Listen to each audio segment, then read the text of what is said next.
There's an opportunity for public to comment on work session-related items. If you have comments, please come to the podium, state your name and address, and limit your comments to 5 minutes. Yes. Good evening.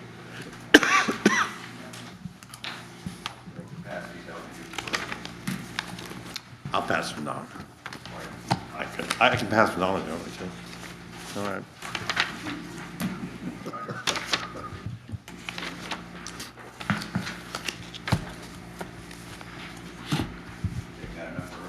Oh, thanks. We can share.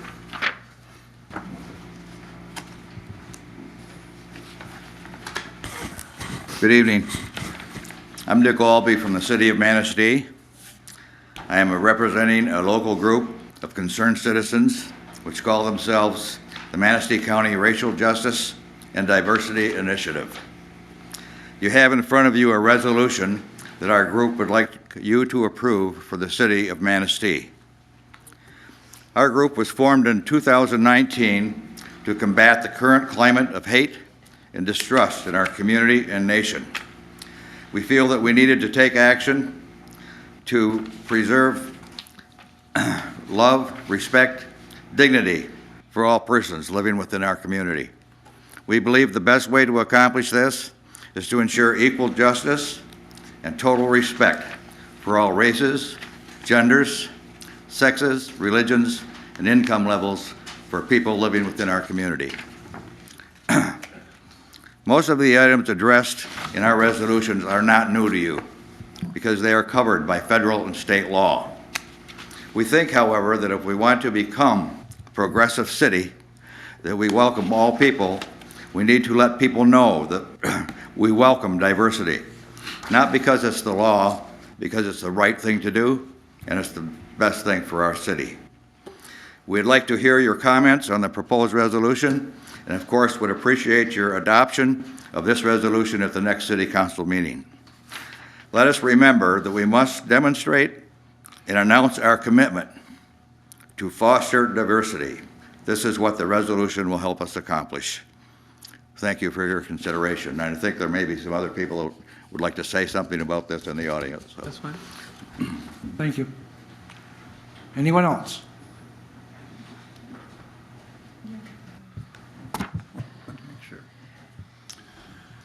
My name is Lee Trucks, 453 2nd Street, and I am the chair of the Historic District Commission.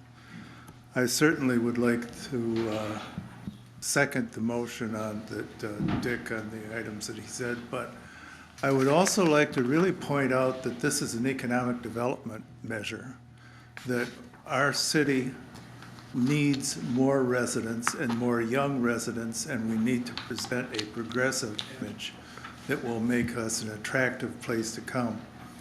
Unfortunately, you know, our population in this county is about 50% more senior citizens than the state as a whole, and although I do appreciate the senior citizens, and I am one of them, I really would like to see this as a place where my children and my grandchildren would like to come and feel that they would be welcome. Thank you. Thank you. Anyone else? Good evening. My name is Joy Smith. I live at 164 Harrison Street in Manistee, and I'm pleased to be here tonight. I'm so glad we're talking about this subject. I think to go farther or in the direction of my friends that just spoke, it's important that we're inclusive of all people. I think a lot of us are starting to understand that this is a way that other people in the world are thinking at this time. I think there's a kind of a rising tide or a responsiveness amongst our young people. I see it in my nieces and nephews and those younger to be more accepting of those who are different from ourselves. I and many of us were raised in a community that was white and never talked about sexual differences. I think that was kind of the norm. We were growing up, everybody was white around here. I'm sorry to be so direct about it, but I think, you know, when you're with people that are like you, you don't realize what other people go through when they're different. I happen to think that if two people love each other, it shouldn't matter to any of us what their gender is. It's so hard to find a meaningful relationship for any of us. And there are so many more important things to make a fuss about. Corruption, dishonesty, you know, those things are a lot more important than people who want to live together and be productive citizens. I think a lot of our parents raised us to realize we need to be tolerant of other people, and that's a great message for this community to have, and I'm so glad that you're talking about that subject tonight. Bless your work. Thank you. Anyone else?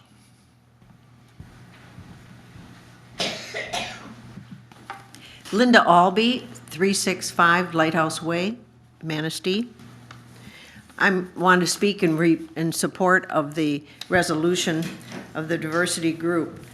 And when I think about it, I think that in all aspects of our life, in our home, in our classroom, in our workplace, in our community, the attitude, the tone, the atmosphere that is prevailing is always set by example from the top, the leadership.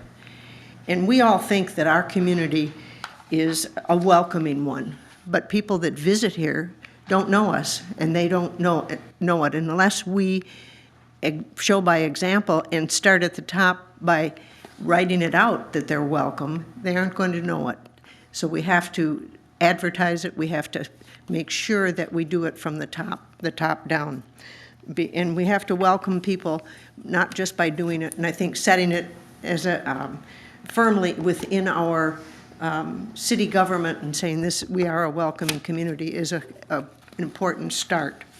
The true community is based upon equality, mutuality, reciprocity, and it affirms the richness of individual diversity as well as the common human ties that bind us all together. So I hope you will take this resolution seriously. Thank you. Thank you. Anyone else?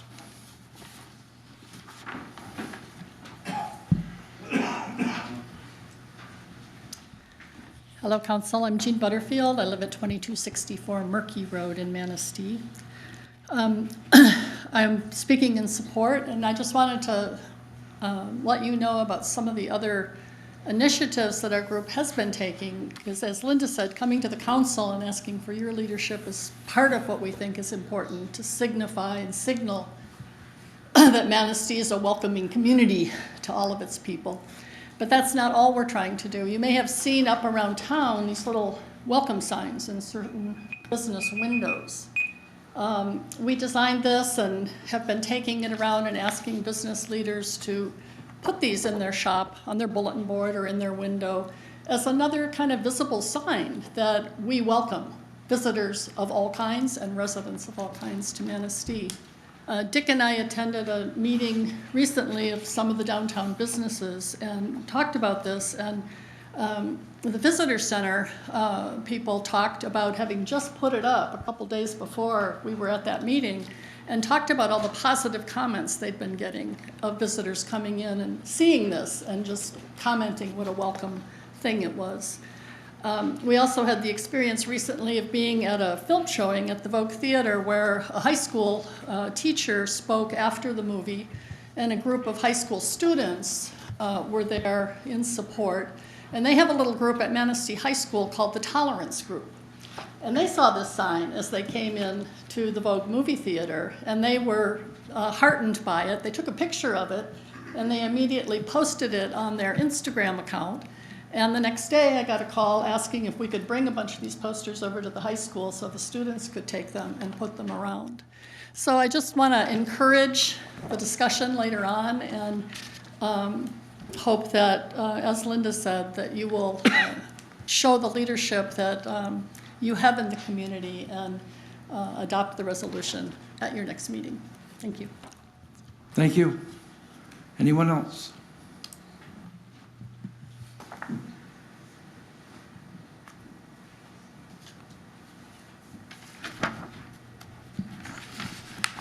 Good evening. My name is Shirley Madden, and I live at 5422 Lakeshore Road in Manistee Township. And I thought I had bought the home of my dream, living on the water.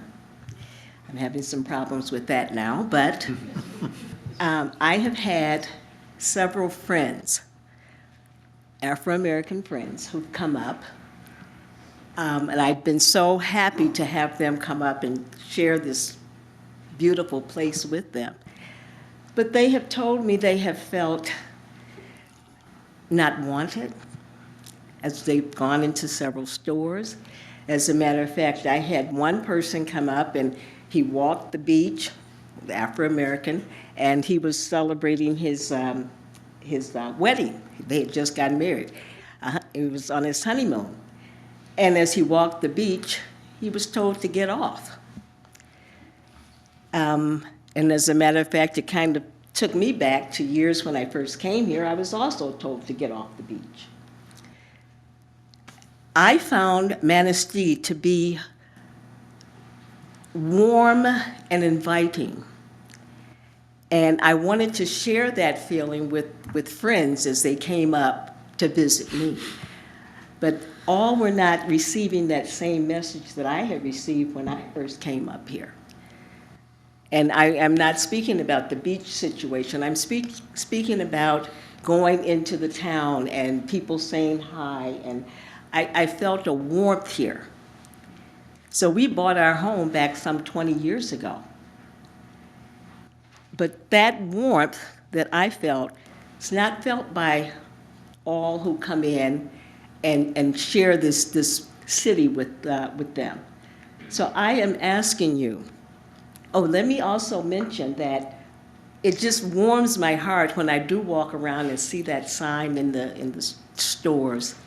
It's just, I do feel welcomed here. That's why I bought my home here. But I think all people who come to visit, any ethnic group, should feel that same warmth. It's there in the city, but we have to let people know that they are welcomed here. So if you would please take everything that we have said into consideration as you accept and discuss this proposal. Thank you so much. Thank you. Anyone else?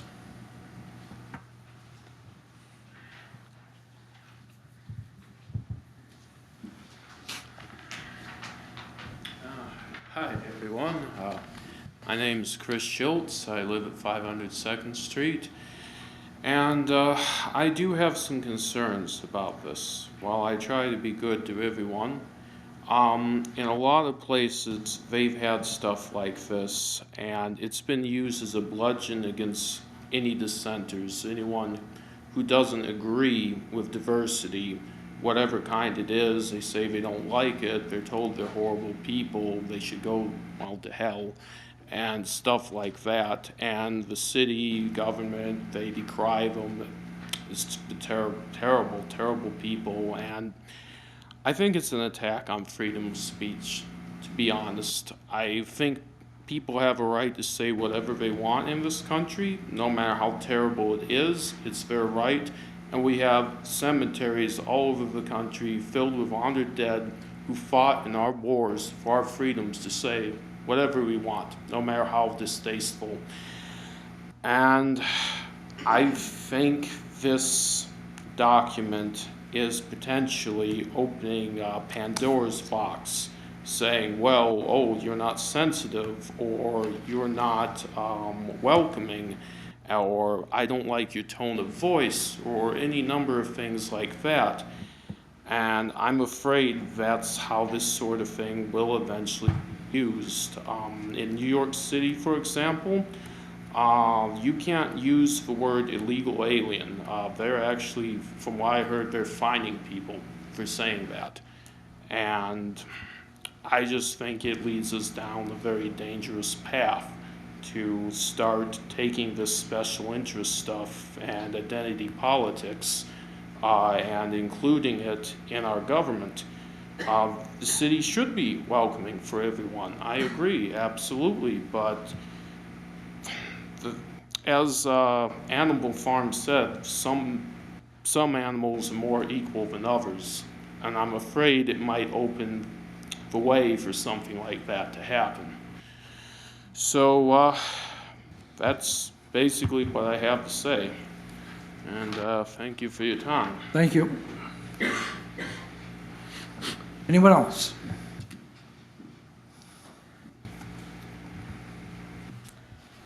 Hi, my name is Michelle Hansen. I reside at 387 11th Street here in Manistee. And I came this evening just to visit with the City Council and see how everything was going this week. So the resolution is kind of new for me. I read it, it's very interesting. And then I was, of course, we got our Google. So the Civil Rights Act of 1964, which is enacted, is landmark civil rights and labor law in the United States that outlaws discrimination based on race, color, religion, sex, national origin. It prohibits unequal application of voter registration requirements, racial segregation in schools, employment, and public accommodations. That seems to cover quite a bit on the resolution, in my opinion. However, I did notice a small typo in the resolution, so maybe if you're considering it. When it says we condemn any attacks on, harassment of, or intimidation of individuals that are based on, and this is where I think I found the typo because I think somebody was missed, based on race, ethnicity, immigration, refugee status, religion, sexual orientation, or social identities. I think we're forgetting those that have no voice right now and the weakest among us, and that would be the unborn. So I would hope that the resolution for equal justice, inclusion, and diversity would include our unborn. Thank you. Thank you. Anyone else?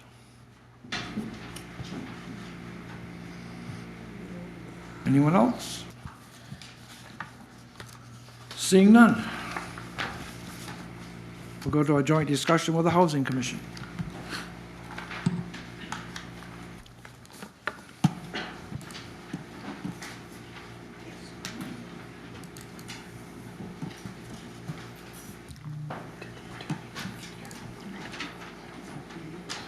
Good evening. First off, I'm going to apologize for my weak voice. I had discs replaced in my neck over the Christmas holiday and my beautiful collar that I'm wearing here too. But I want to tell you that we're excited about being here tonight and to share with you the Housing Commission's progress in redeveloping our public housing units. I want to thank you for providing us the time to come and to share with you the information that we have. We've assembled a wonderful team to support and guide our Housing Commission. And in this process, they've been guiding us. And I have with me 4 members of that team that I'd like to introduce to you. First of all, Lindsay McIntyre is our program director at the Housing Commission. And then Naomi Byrne is one of our consultants from EJP Consultants, and she came up from Texas today and is enjoying our snow very much and cold weather. And then we have Jonathan Nesberg, who is our developer from Commonwealth Development Corporation, and then Melissa Warden, who is from Reno and Kavanaugh, who's working on the legal side of the issues that we have working with HUD in making this change.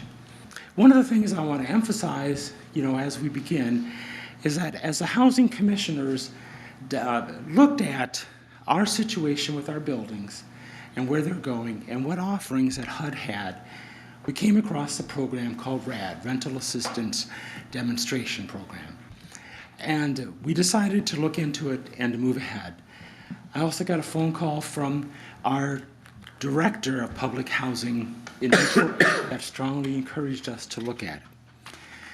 The commissioners, when they decided to move ahead, they put some parameters around things. The first parameter is we need to continue to be in control of providing this low-income housing in this community as the Housing Commission. That's our number one priority. What you're going to hear tonight is the project team working very hard to meet that goal and to provide that goal set by the housing commissioners. Another is that we need to set this up for perpetuity, that transitioning from public housing into another form of subsidized housing continues to provide into the future, well beyond our future, for the low-income families, the retirees, our elders, and our disabled for a long forward time. This program provides that. And that at any time, those two major goals weren't being met, I was directed to bring things to a stop. We're moving forward and providing for the future of the Housing Commission and the members of our community and addressing the physical plant needs of our facility. Tonight, you're going to hear from members of our project team how that's going to work and how this change is going to benefit our residents and our community. If, as people are talking, you have questions, please don't hesitate to ask those questions. There's a lot of material, new things that are coming, and we don't want you to get lost at one point because of some regulation we mentioned or thing that we have to go through. So ask the question. Lindsay is going to be taking down your questions too, because if we don't have time to provide all the answers, we will provide an FAQ after this meeting that answers any questions you might have. And if you can't think of any while we're meeting, be sure to get them to me, because we will find answers and provide them to you. So, without any other hesitation, I'm going to let Naomi begin our presentation for us. Good evening, members of council. I'm not going to try and pronounce anyone's last name because this Texas girl is going to screw them all up. So we're just going to go straight into the presentation. As Clinton said, my name is Naomi Byrne, and I'm with a consulting group called EJP Consulting Group, LLC. We primarily work with housing authorities, cities, and counties across the U.S. to look at their affordable housing portfolios. The public housing program, the Section 8 program, and then low-income housing tax credit program are the primary programs we work with. We are engaged by the Housing Authority to work with them through the Rental Assistance Demonstration Program. And my portion of the presentation this evening is to talk to you about what that program is. Rental Assistance Demonstration, or RAD as it is more commonly known, is a program that has been around for about 7 years now. And it came about because in the public housing arena, there is a backlog of capital need for public housing across the United States. HUD actually did a study several years ago and found that there were over $26 billion in repair at the time. And that amount continues to escalate because they estimate that nationwide public housing needs about $3.5 billion worth of capital repairs, and Congress appropriates anywhere from $2 to $2.5 billion each year. So the gap for the needs continues to grow.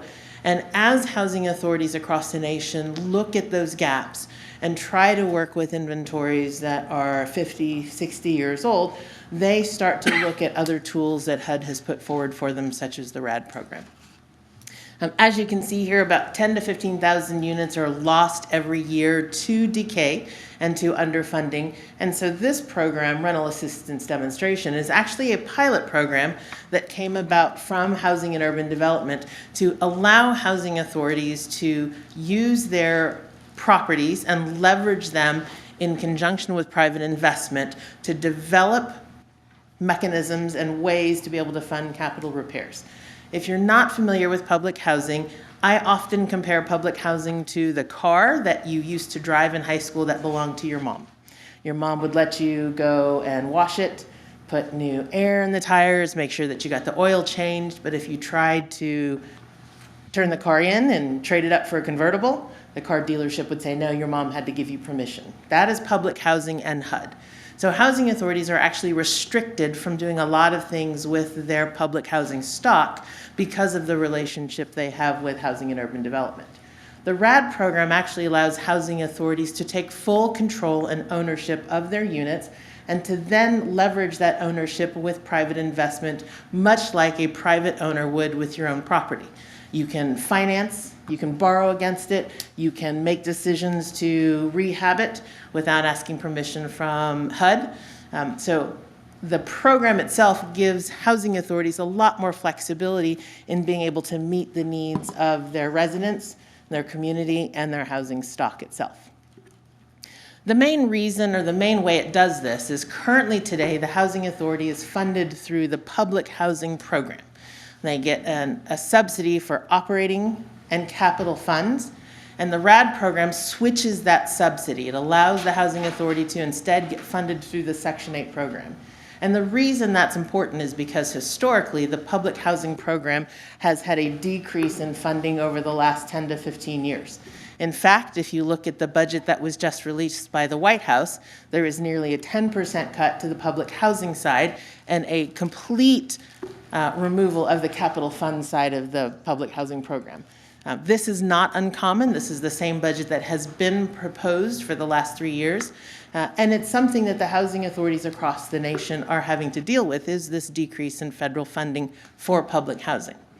Conversion under the RAD program allows housing authorities to switch the subsidy from public housing to the Section 8 funding platform, which is a much more stable funding platform.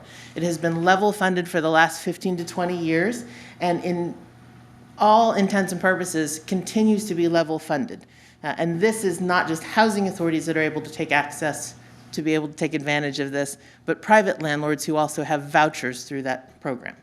So the RAD program lets housing authorities convert their public housing units to long-term contracts to continue to provide affordable housing to their communities. It stabilizes funding. It allows housing authorities to actually leverage their property to develop and to generate private equity.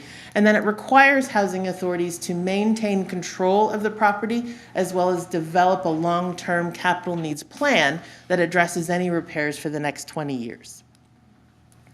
These are just some basics of the program, but long story short, the RAD program was designed to mimic the public housing program in the sense that it continues to provide sustainable, affordable housing options for the residents.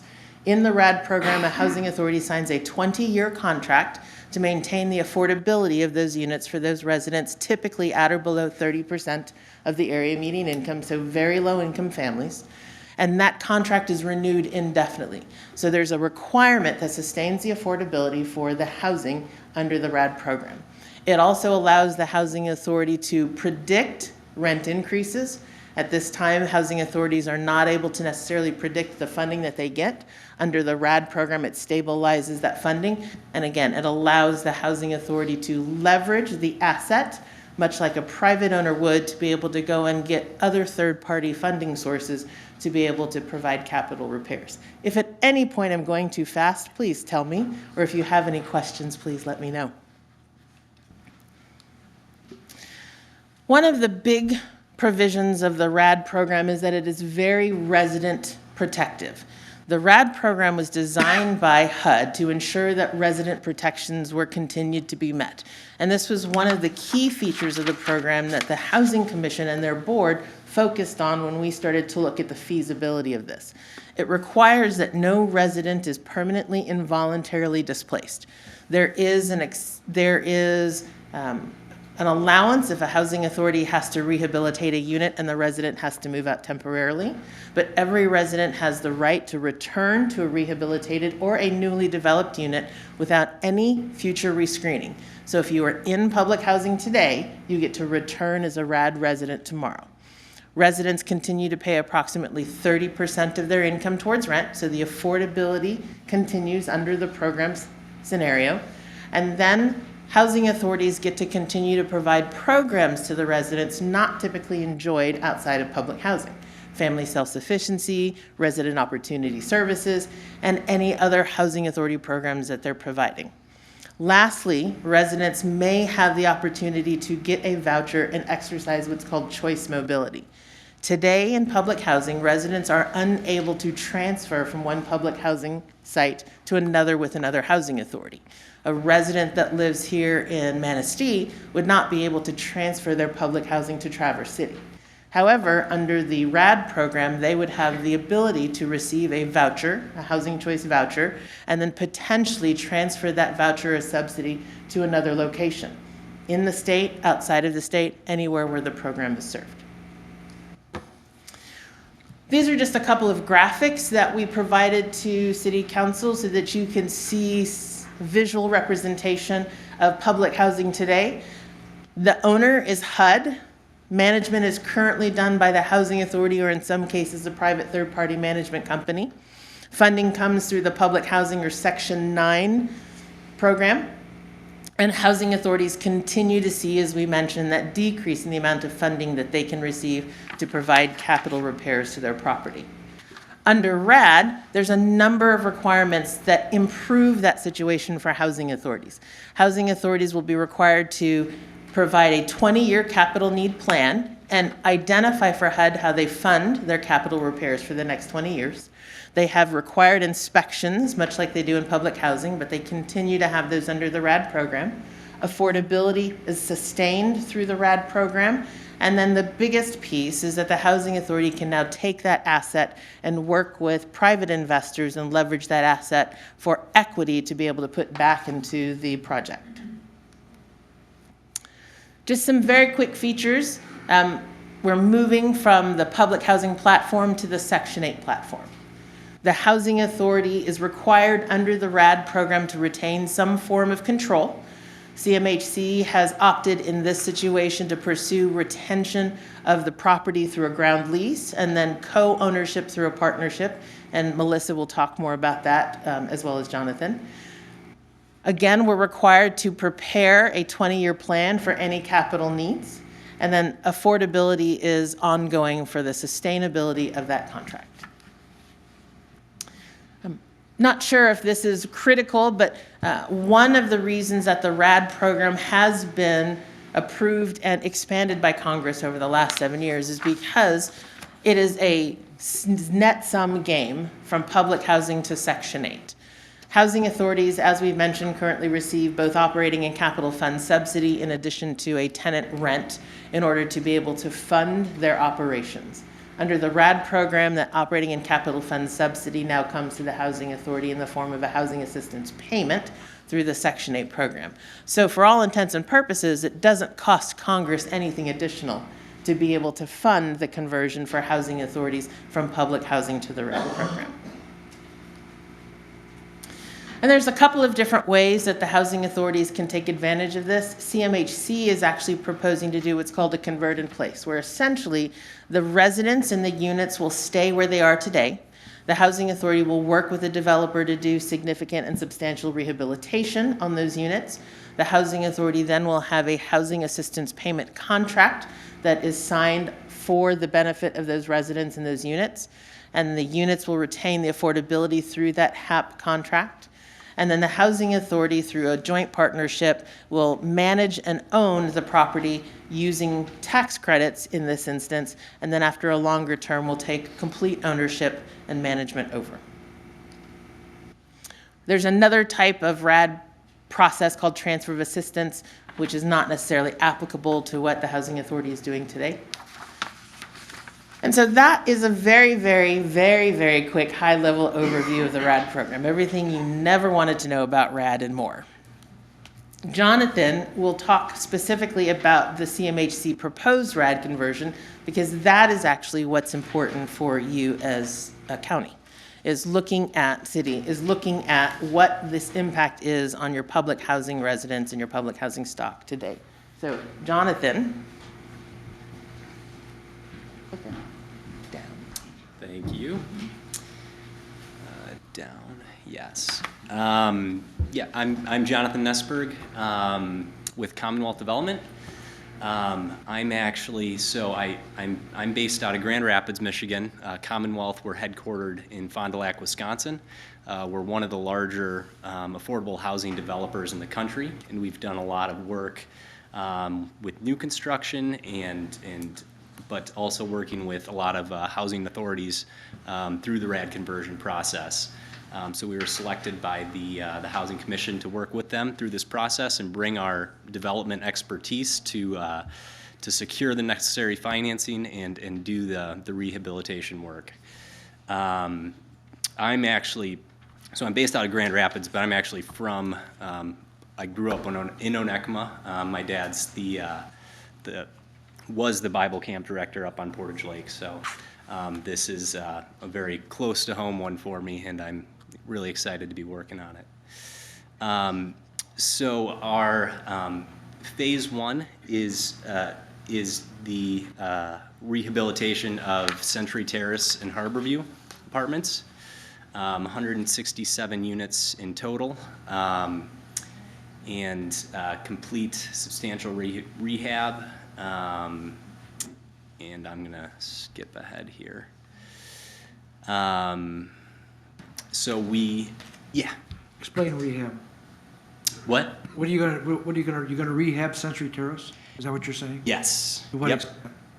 And I'll get to it in a little more detail, but we're gonna be completing approximately $60,000 a unit in rehab, and that is gonna be one, addressing all the needed capital improvements or in deferred maintenance, which is replacing roofs, replacing windows, energy efficiency upgrades. We're also going to be doing a number of cosmetic improvements, repainting the exterior, likely updated landscaping. So repaving parking lots, just really completing all of the necessary repairs that have been deferred because there hasn't been enough funding from HUD to really keep these projects to a level of where they should be for the residents. So I can get to that in a little more detail too once I get through, and I can answer any more questions on that side. But we're proposing using the low-income housing tax credit because for a number of reasons. One, the other options are to take debt out on the properties to fund the rehab.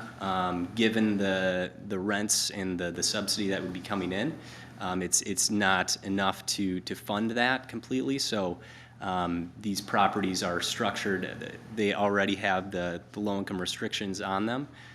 So the low-income housing tax credit through the state and federal government is a great option to help fund a majority of that rehab cost. And the LIHTCs will fund at least 70% of the total rehab costs. As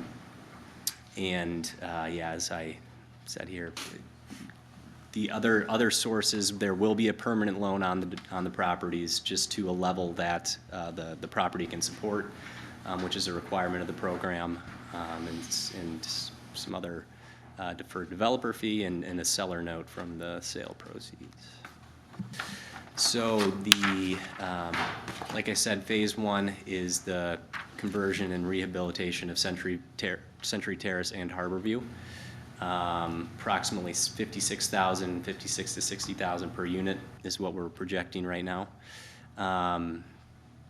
Number of capital needs, energy efficiency upgrades. Like I said, we're going to be the state, in order to get the tax credits, we have to meet one of the green standards. So it looks like we'll be going for the Enterprise Green Communities standard, which is similar to LEED.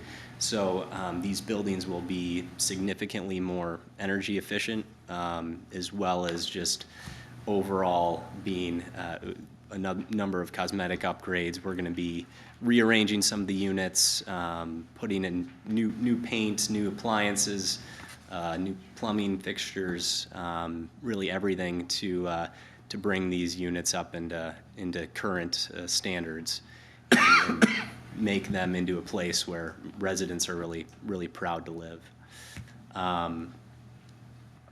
And through this process of getting the tax credits and the loan, ensuring that it's set up through the conversion to operate sustainably. We'll have a replacement reserve to address any capital needs down the road, and just really set it up for the long run, so that these properties are getting the repair and capital needs met that they will need in the long run.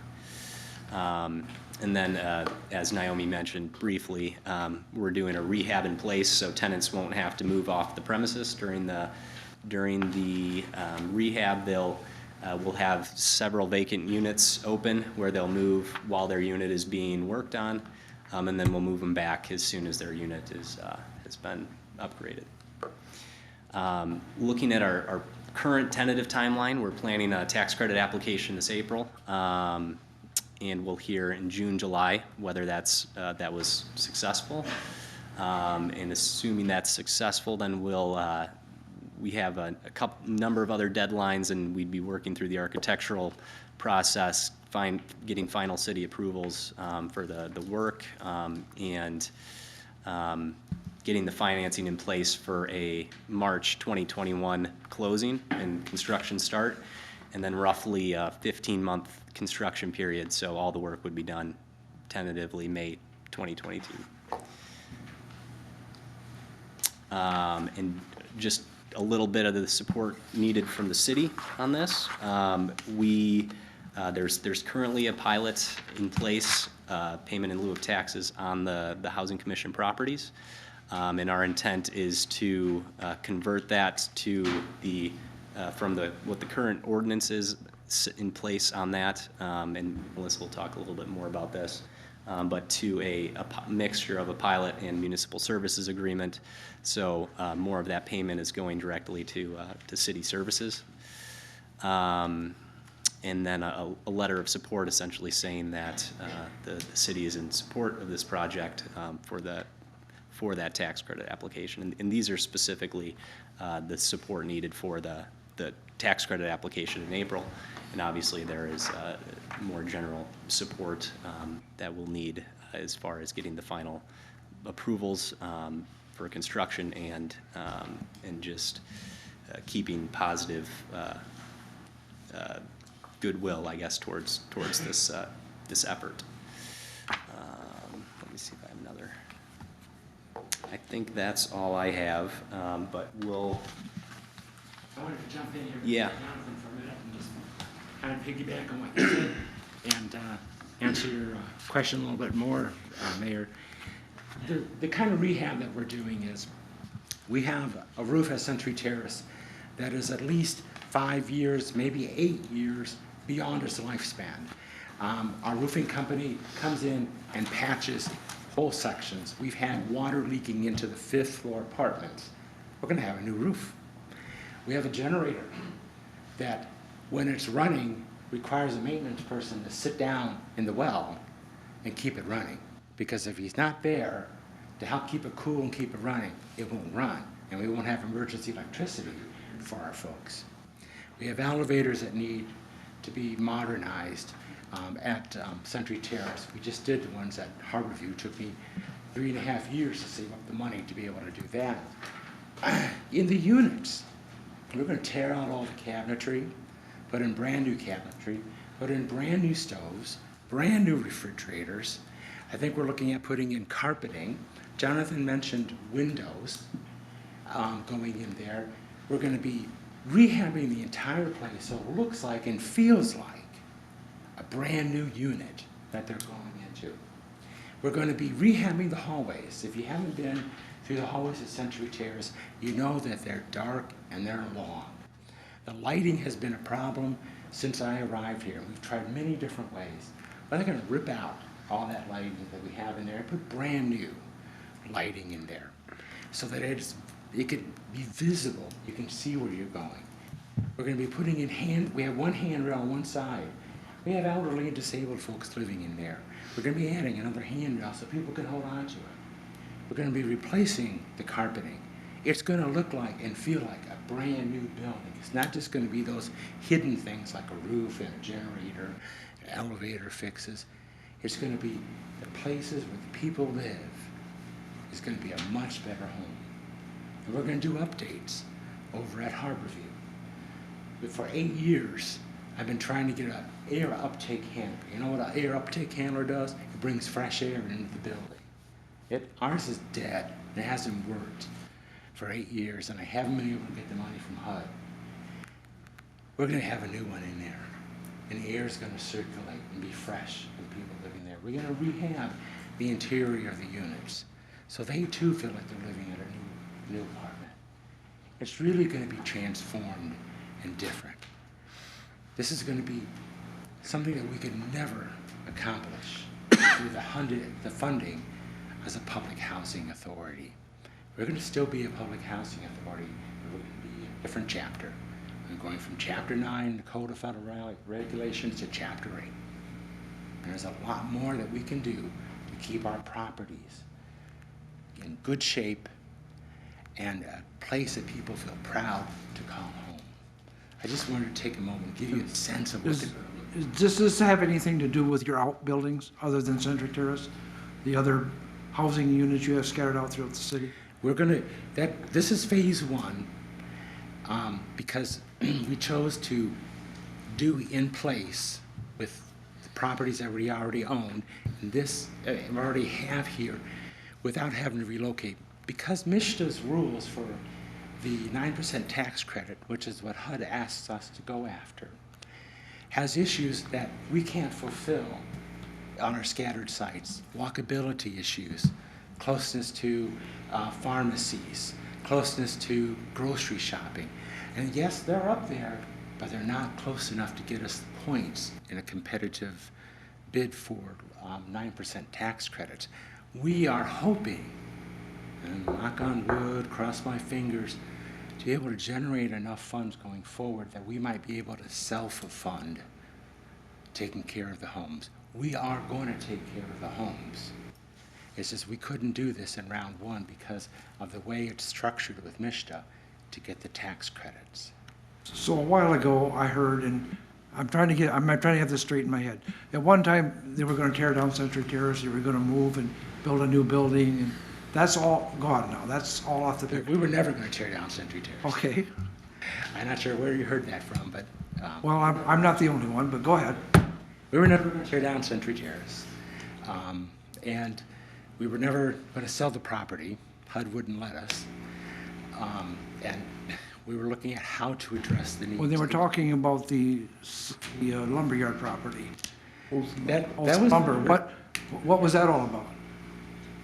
We were working with a different developer then, and that developer, we, help me with my words, Melissa.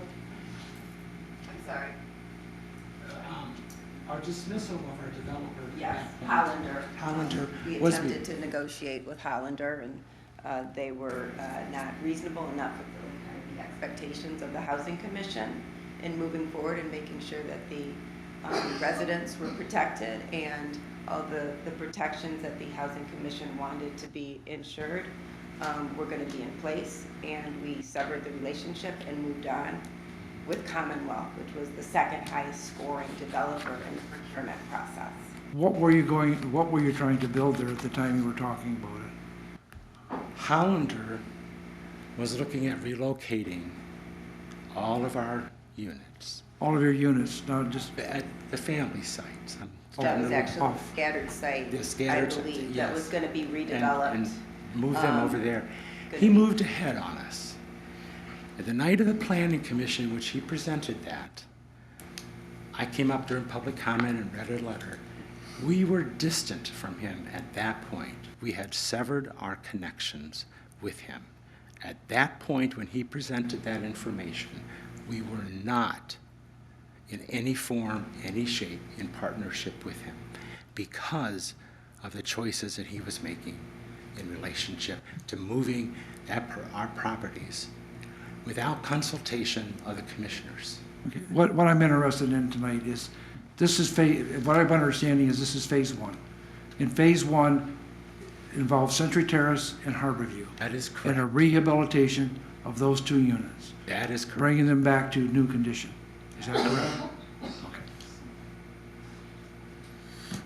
Any other? Well, are we going back to senior citizens living there, or are we gonna have the mixed mash that we've had for years? They are living there. We have 48%, 49% of our residents at Century Terrace and Harborview are above the age of 61. The remainder, to fill 100%, are above the age of 55 to 61.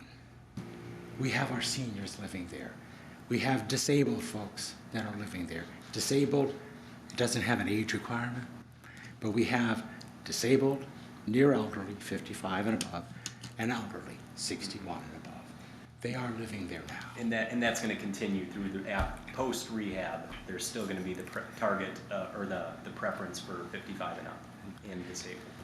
An indicator is that the income that our residents have comes from Social Security retirement funds. Those two buildings bring in $1.2 million of Social Security retirement funds per year. Okay? And that's different because we don't have very many SSIs or SSDIs. I remember one case where the police had to go over and fight with a guy that had a knife and all kinds of stuff, and I don't think he was 60 or 55. He's not here anymore, and we've changed. Well, no, the police had to kick him out, but. So if you're not, if you're not over 55 and you're not disabled, you don't live there, is what you're saying? Right now, at this point, no one that's disabled or over 55 is living there. Right.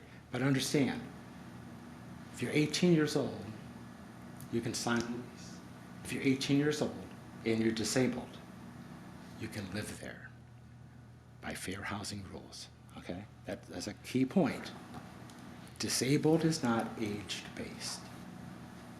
It becomes discriminatory if you say you have to be 55 and disabled, okay? So we cannot reject those who are disabled and younger than 55.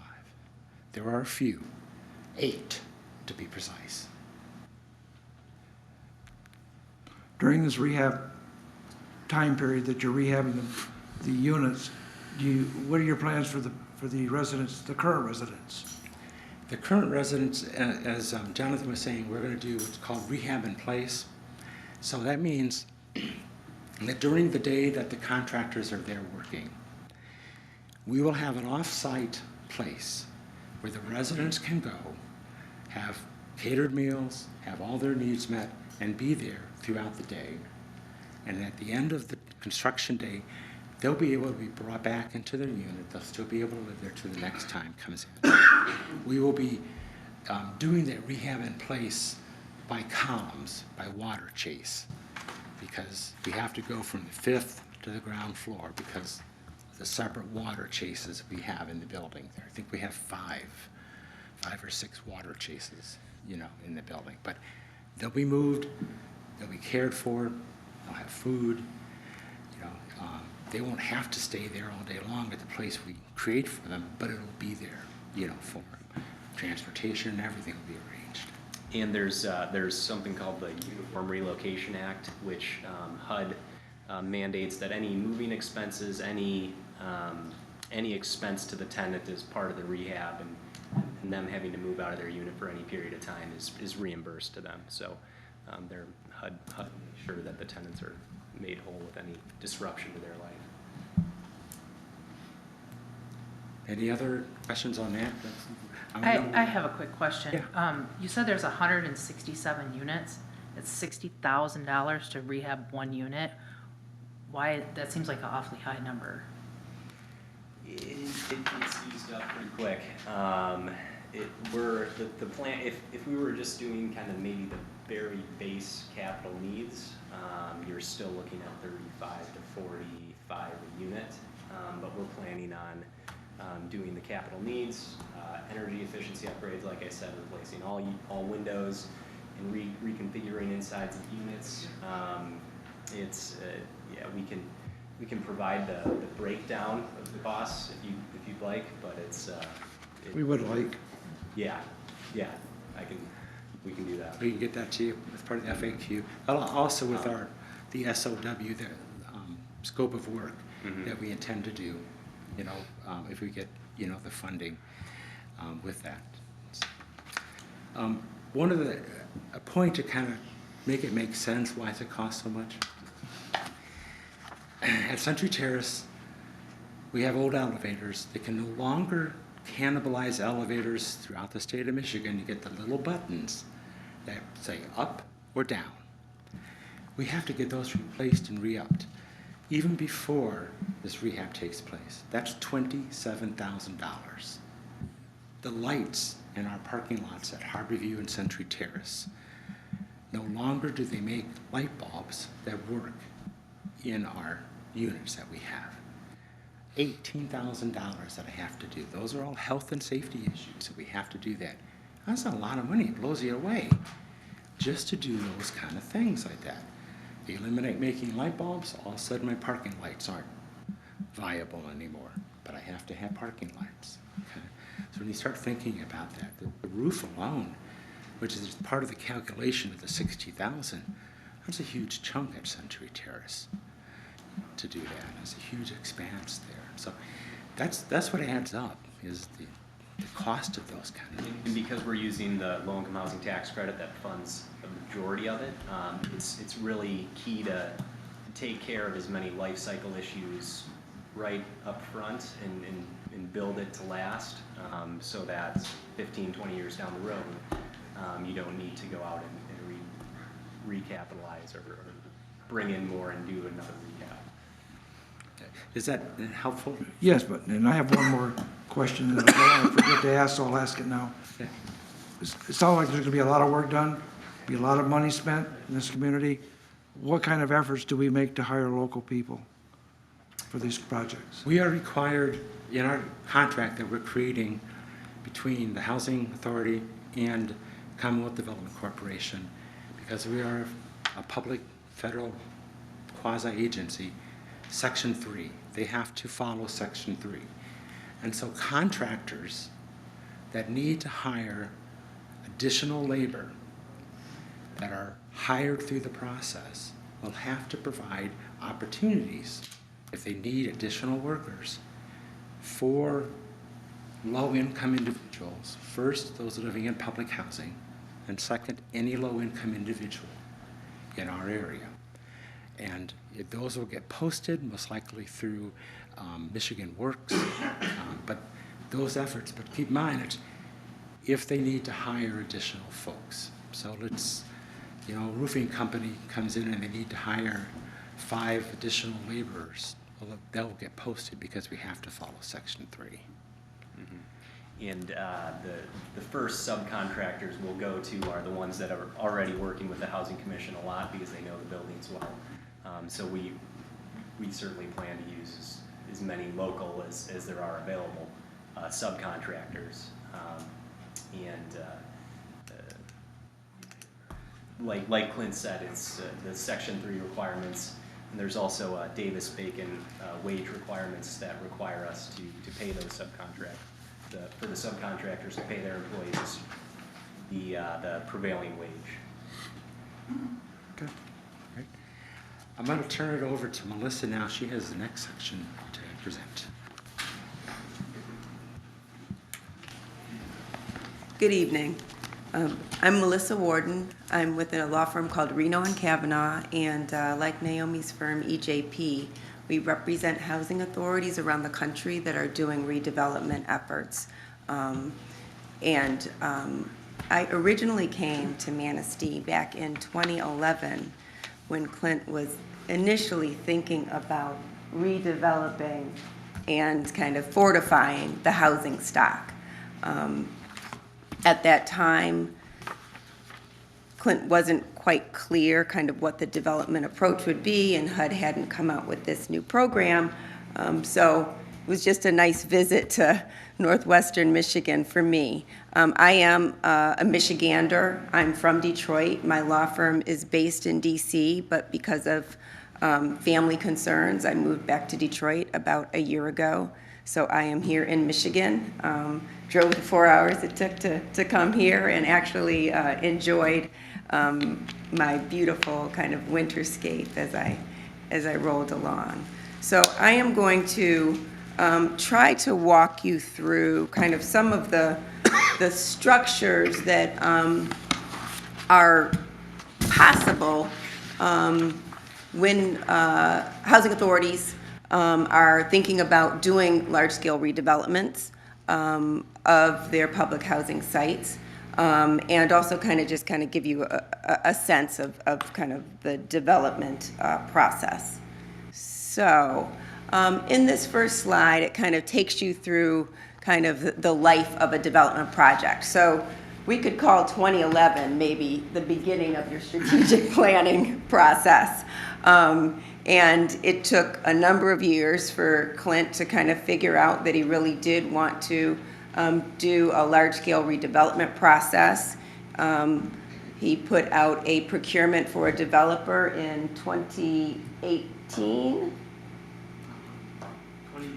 2017, identified Hollander as the initial most responsive respondent, negotiated as much as we could with Hollander, and then moved forward with Commonwealth. And we are now in the HUD approval and low-income housing tax credit financing pre-development phase. So we're applying for the funding that will be used to redevelop Century Terrace and Harborview. The next phase would be the development process once the funding is identified and all of the parties that are needed to kind of pull off the development are engaged. The transaction closes, which means that the funding is all put on the table and all of the documents are signed. Construction can begin, and it looks like construction is slated to potentially, best case scenario, will end May of 2020. Folks will... 2022, sorry, 2022. And we'll have new units, and at that time it will turn over to kind of the operation side, so kind of the operating of those new units. So it's a very long process, and we are just beginning and wanted to come to City Council to make sure that you were apprised of kind of our plans and in support of them. So the next slide, I won't spend a huge amount of time on this, but this is kind of the development models. It's kind of what are the potential ways to kind of fix up the hard assets. So, on the one end, on the left, you can just sell off the property and move on, get some money, move on. That's not what we're doing. Can also sell the improvements and keep the land. That's not the plan. Can also put project-based vouchers into a private property. That's not what's on the table here. And the fourth option is redeveloping and retaining ownership of the asset. And that is what we'll talk to you a little bit more about. And the next slide is about kind of how do you do, who does it? So on the one end, it's the minimal involvement from the housing authority. And on the other end, it's the maximum involvement from the housing authority. You'll see that in the middle, you can do a fee-based development model where the housing authority would hire a developer, get them to develop it, and at the end of that development process, they turn over the keys to the housing authority. That doesn't necessarily work when you're utilizing the financing mechanisms that we're talking about here, the low-income housing tax credits, because as I'll talk about a little bit later, the investors in these tax credit projects want to make sure that folks that are skilled in developing and operating low-income housing tax credit properties are engaged in that process. So the middle road that the Housing Commission is pursuing is one that allows the Housing Commission to be integrally involved in every aspect of the process, but to rely upon the developer, Commonwealth, for its strengths and abilities and deep pockets, if you will. So I'll talk about all those things a little bit more in the next slide. So what we're really talking about is kind of a joint venture relationship, and there are a whole lot of ways to structure it, and we're just in the process of kind of figuring out kind of what the balance is going to be between the Housing Commission and Commonwealth, with the goal and commitment to ensuring that the Housing Commission maintains control of the asset and is integrally involved in all aspects of the process. Questions? Okay. All right. So what this chart shows you is kind of the potential structure that we'll be looking at, which is really derived from this low-income housing tax credit process. And I'll just spend a couple minutes talking about these tax credits.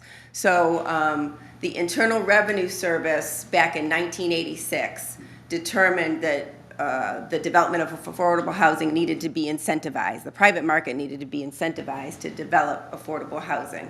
So it issued a tax credit, and it allocated those tax credits to each state based upon the population of that state.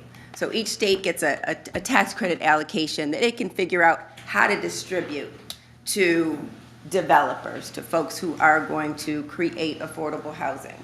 So there's a 4% credit, which is not competitive. You can kind of get it as a matter of right if you have a certain type of loan, but it doesn't provide as much money.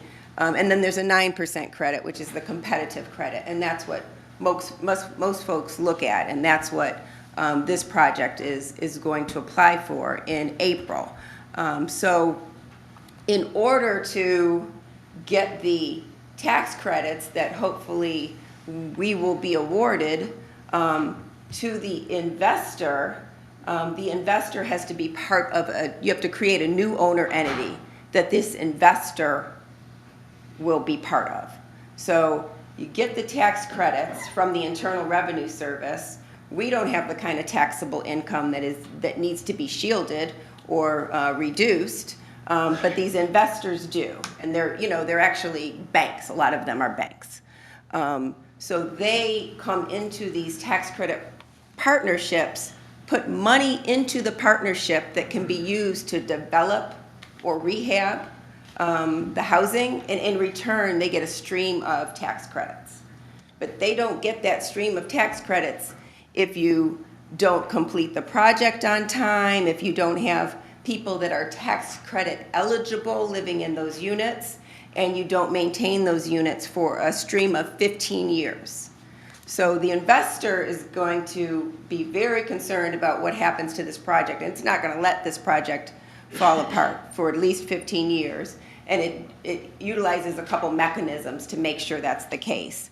It wants to make sure that someone with deep pockets is on the line, so that if things don't go right, that person can come in and kind of cover those costs. It also wants to make sure that from a property management angle that an experienced tax credit property manager is involved. So what you'll see there is that Commonwealth will be involved in the ownership and property management of Century Terrace and Harborview for the long term, because that's the only way that we can kind of make this deal work from an investment standpoint. But Commonwealth is committed, as is, of course, the Housing Commission, to over time kind of having the Housing Commission increase its role in both of those functions. So I'll stop and ask if there are any questions about that. No? Okay. Let's see what the next one is. Impacts. Well, you know what? I'm sorry. Before I turn it over to impacts, I did want to just tie into Jonathan's mention of the potential pilot and municipal services agreement. As Jonathan said, we've had some initial discussions about that. George and I have conferred a little bit, and I don't know that Thad has had an opportunity to really look at what we're proposing, but just I think it's okay for me to share kind of what we're thinking. So what we were thinking is instead of the 10% pilot, which is currently in place at the site, we'd be looking at a 2% pilot and an 8% municipal services fee, which will allow a lot more of the money to go directly to the city of Manistee, as opposed to being kind of dispersed to all the other taxing entities that the pilot fees go to. So we're hoping to introduce that soon, once it's kind of blessed by staff, and happy to answer any questions now or in the future.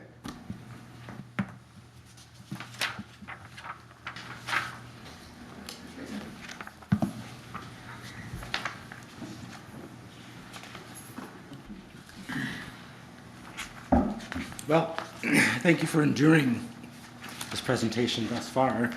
And I want to kind of bring it home with the impacts that we're going to have and see if I can work this little thing here.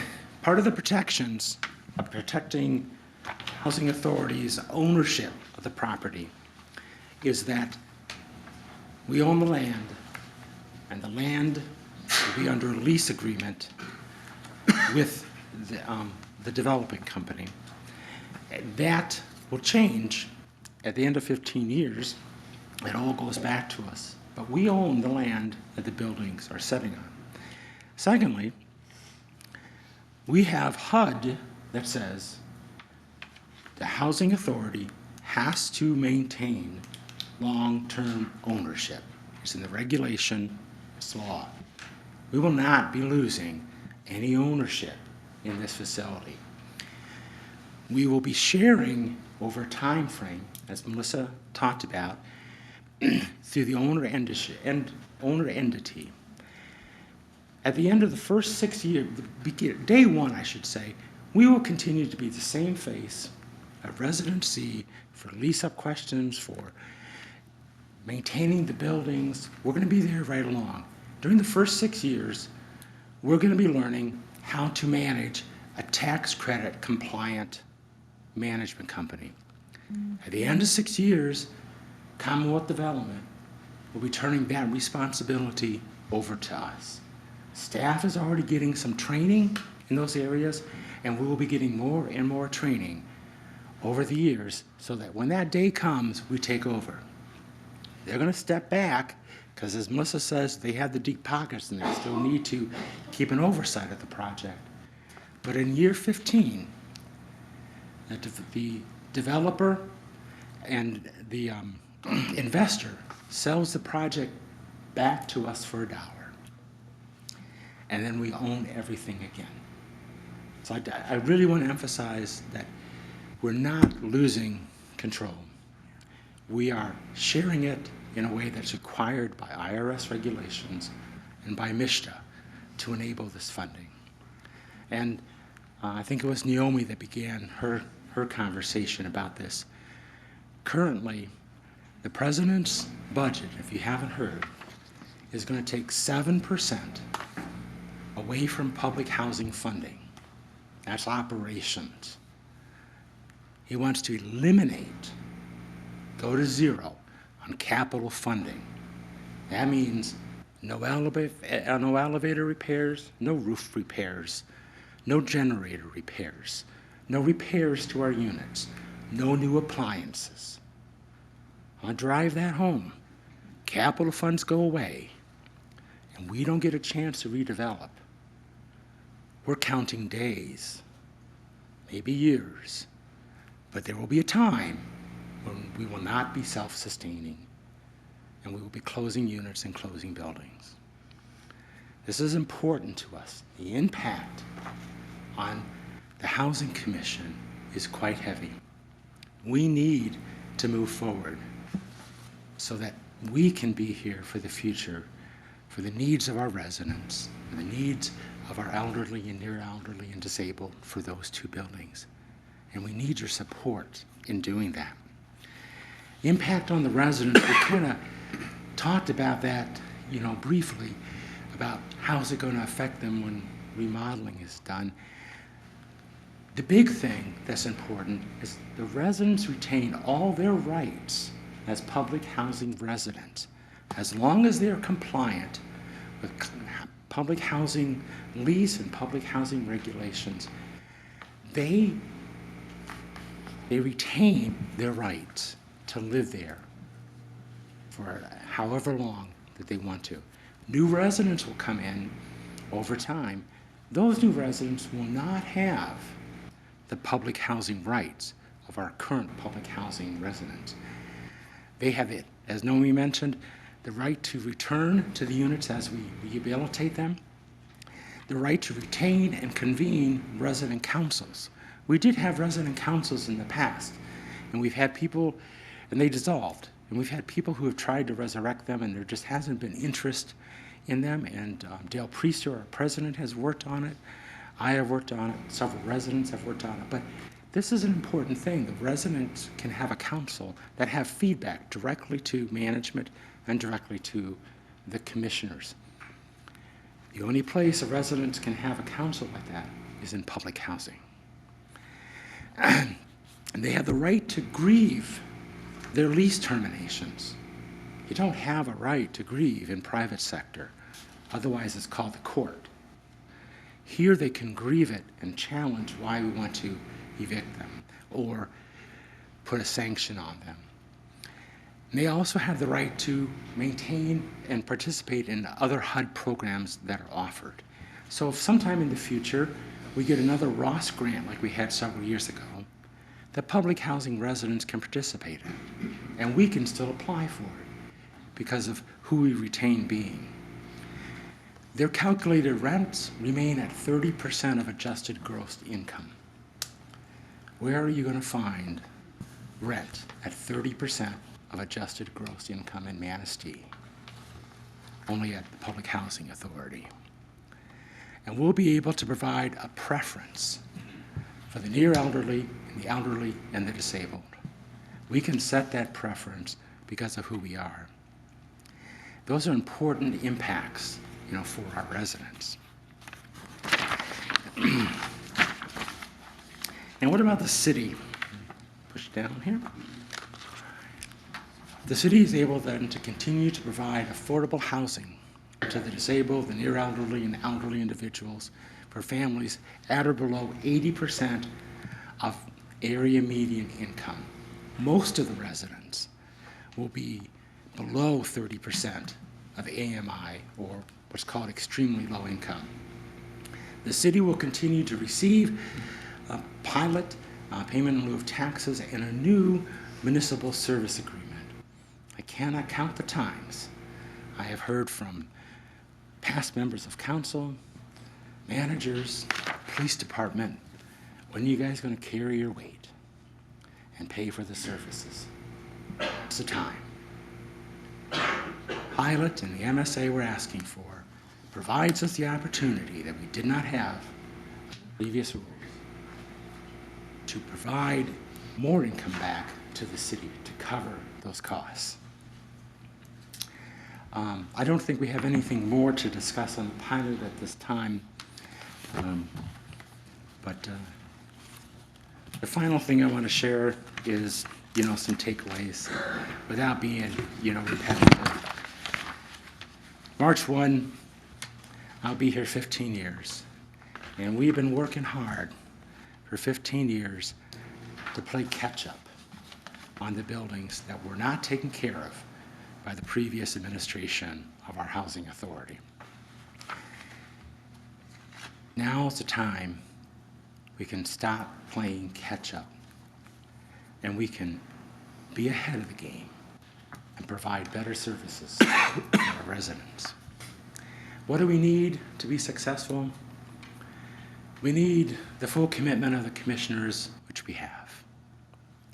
We need the expertise of this project team. And we need the support of the City Council to move forward with this. This is a once-in-a-lifetime opportunity for the Housing Authority, and I really ask you to get behind it with us. What does it mean for the future of the property? We're going to have good properties, places where people are happy to call it home and feel good. And what does it mean for the community? The community is going to have river frontage that is prepared and looks better, housing that is prominent for people to see, for those in need, particularly our near elderly, and disabled. This is going to be a win-win situation. And just ask for your backing all the way on this. Are there any final questions or anything I could try to? Yeah, I've got something. Is there gonna be some supervision over there that these houses, or this apartment building don't fall into what the disrepair we've got today? Are you guys furnishing the money, gonna fix it up? There's gonna be some that make sure it doesn't fall apart again. Part of the RAT requires the Housing Authority to actually put a 20-year plan into place and show how they're going to fund that 20-year plan for capital repairs. So in public housing, you didn't have that requirement. Under RAD, HUD is forcing the Housing Authority to ensure that they're putting aside money on an annual basis to fund a replacement reserve account. And then in conjunction with the investor in the tax credit program, there's going to be regular inspections to ensure that the property stays up to code and stays very well maintained. It's a significant departure from public housing in the past. You'll see a major improvement to the property. Okay, how did you come to the 2% pilot and the 8%? I think that was my suggestion. George. Okay, because the city usually requires a lot higher pilot, don't No, with the limit by state law is 10%. Right. And so we are going to be at the limit if this is what the council follows, with a 2% pilot and the remainder of the other 8% through the municipal services agreement. So it would be. You can split that any way you want. You Correct. can give us less service or less municipal services agreement, but then that money would go, the rest of the money would then go to the county. So actually what we're doing is we're stealing from the county? I wouldn't necessarily describe it as that, Mayor, but I think we're trying to target a greater amount of the money to recognize what I think Clint has said and the others today, that these properties have been a drain on city services. Yes. And so by moving some of that, what used to be all pilot, into a municipal service agreement will allow the city to have the funds to recoup some of that money for the services that are provided. Back up and clarify, I was being a little facetious there. I understood, yes. Yeah, I agree with the municipal services. It all works out the same in the end. Correct. For the Housing Commission, it won't change anything for them. They're still going to be paying the same amount, or that's the goal of this, to pay the same amount that they have been, just redirecting some of the funds to the municipal services agreement. And we could not do that previously under the pilot established with HUD. So. Anything else? Okay, while we're discussing that, are we discussing these other homes around the town? No, this is up before. Right, this is just phase one we're discussing. Right. Am I wrong? We're just Are talking. you gonna be staying till we have comment from the officials? I think there's gonna be some comment from the audience too, about the other homes. I had not planned, but I can stay. Pardon? I thought he couldn't respond to the comments at the end. Yeah. Yeah, if you want to talk about it, you can talk about it at the end. Yeah. Okay. I just have a suggestion. Probably the more you can keep our staff so that they can keep us informed of how things are progressing, and also the public on how things are progressing, I think would be a benefit to this project. Our previous city writer for the newspaper and I had planned to do a 6 or 8 part write-up. She's no longer here, and I haven't yet met our new city writer. Maybe we can pick up where Ashlyn and I left off. I'm sure you can. She's very efficient. I believe we've been keeping, Thad has known about this since the day one of discussions with the Housing Commission, commissioners. Staff is known in general terms, and we just, very general terms, we just got the specifics recently.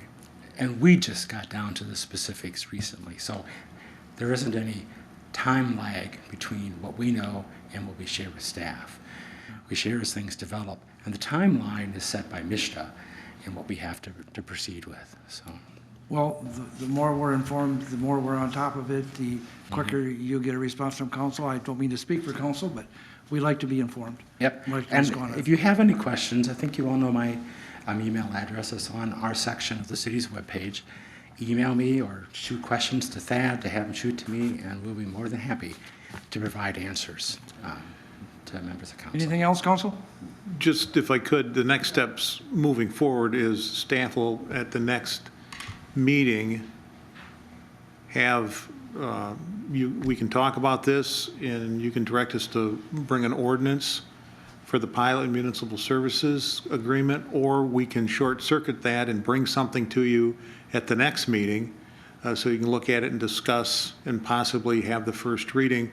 In this particular instance, they have to have a pilot ordinance by the last meeting in March, so they can make their application. So we only have 3 meetings to get this taken care of. So it's council preference. I would suggest that we bring some kind of an ordinance for you, just a rough draft to take a look at and go from there. I would prefer a drafted. Right. I would do that. Okay. Everybody agree? I have one other area that I'm concerned is, I've lived through a renovation in place, and you make it seem so simple. It is not. And I would like to really see your plan, because I'll be honest, simple things like sleeping habits. How are you gonna, again, there are people who don't get up at 7 o'clock in the morning, and that's when those contractors are gonna be knocking on the door. You're gonna have noise pollution, you're gonna have dust. There are lots of things that make that a lot more complicated than, I'm just gonna have you out for 4 or 5 hours while we're doing this little bit of work and have you right back in. That isn't exactly how it's gonna be. So I would like to just see some more details, because again, been there, done that, and again, I just see more challenges than just, well, we'll just take you out and we'll buy you lunch. We have regulations, as Jonathan mentioned, we have to follow. And in public housing, you cannot begin construction until 8 a.m., and you have to be done at 5 p.m. Right, but even, like I said, there's a lot of people that 8 a.m. is not their wake-up times, and vice versa. But that's just, like I said, one of the things, having gone through that I'd like to make sure that we have a good idea of what how it's going to be managed. LUND is going to require us to put together a full relocation plan. We can provide you with a synopsis right now, which is what we have, but Commonwealth, we've done a number of these rehab places, and we've kind of gotten it down, but yeah, it is difficult for sure, but it has to. Mr. McCullough, did you have something you want to add? I did. Thank you, Your Honor. As long as they have their team here, I'd like to just kind of ask a question, and I don't need an answer tonight, but whenever we're doing projects like this, we're always looking for ways that we can leverage infrastructure improvements. Obviously, 6th Avenue could use a substantial upgrade. So is there any tools, programs, anything out there that would help us leverage some dollars to upgrade the roads, possibly some water or sewer adjacent to that? If we can kind of give that some thought and have some future dialogue on it. You can look around for that. Thank you, good point. Anything else? Anybody else? Thank you, sir. Thank you. Discussion on the city of Manistee blight. And do we have anybody here that'd like to talk about that? Okay. Yeah. Thief blight. Do that, and then I just need to accept the change. Yeah, okay, and then I'll provide that for council. I'm gonna jump on this first. I didn't say the last portion there, but I think I'd like to see if they can somehow assist me get a 110-foot ladder too out of this for the fire department. Somehow we leverage that, right? Yeah. All right.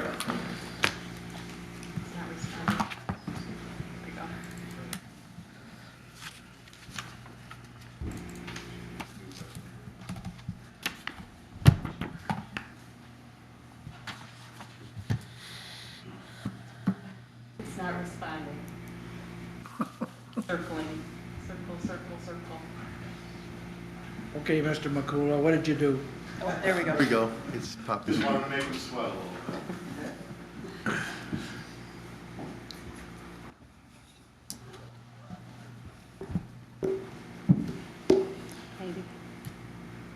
A while ago, City Council had tasked the city manager to have a ad hoc committee formed to look at blight. I know since I've been here going on 3 years, I've had a plethora of questions, not only during City Council, but to my desk or through officers about blight. There's always concerns about blight. I know that Mr. Grabowski has he's talked to me a lot about blight. So I was tasked to form this committee.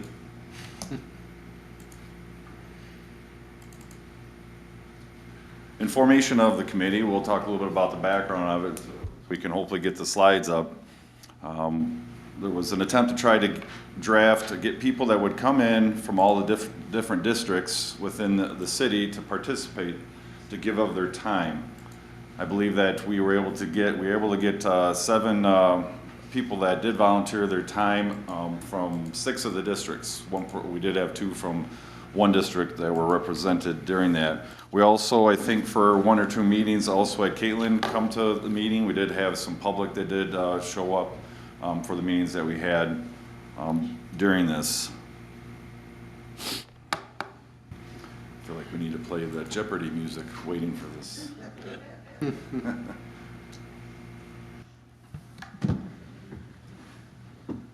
Yeah, that's blighted, right?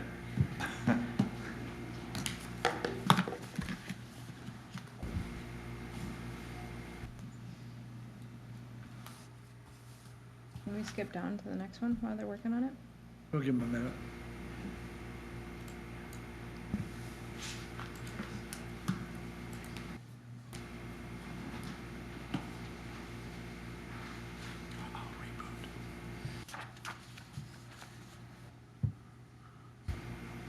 Doesn't like your presentation, Tim. What do you think, Mr. Bradford? Should we move on until you fix it? Well, I can try to reboot the computer. I'll probably take care of it. Just take a minute. Okay. We'll wait. Go ahead, Tim, you can do it. I'll just present, won't have anything up there. I believe City Council does have this on their screens, yes or no? No. No. Oh. Got a lighthouse. Okay. I'll present without having in front of you. I think I have 5 slides, and I'll do my best. I think you'll be able to follow along just fine with what we discussed, okay? One thing that I established when we came into our first meeting is that we had to have a purpose for our actual committee. And what I defined as our purpose was to discuss and provide recommendations to the City Council on the prevention and elimination of contributing factors and causes of blight. I felt that was pretty succinct to what we were going to try to accomplish. The committee met on 5 separate occasions prior to tonight. We had some very, very spirited discussion on a lot of different areas. We talked about the standards for enforcement. I went over with them how from the time that we get the initial complaint to how we make contact to the process of the actual investigation. About reporting of blight, how that we can get calls in, I can get messages through City Council, through the city manager. And we also have that new reporting system online that allows anybody to report blight. We talked about building permits. There was some concerns about building permits being issued and who has oversight. Does the city police department go and knock on a door to see if there's compliance with the building permit? So there was some pretty good discussion on that. We had some, where I was able to solicit some answers for those. We talked a lot about our downtown. A lot about our downtown and the boarded up buildings. I've been here for 3 years. Some of those buildings have not changed in 3 years. Think about the 2 large events we have in the city every year. People coming from out of town. Where do they go? Downtown. Go downtown for these parades, and they see the same boarded up buildings. We talked about a blight officer. We talked about that a lot during our meetings. We also talked about funding.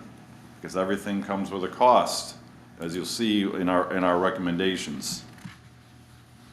As City Council knows, in last budget cycle, there was an amount of money that was set aside for a blight officer. We have not, don't have a specific blight officer as of right now, especially with being down one officer, one FTE, and down another officer with a light duty. So I will say that it's very hard to even keep the staffing at 2 right now.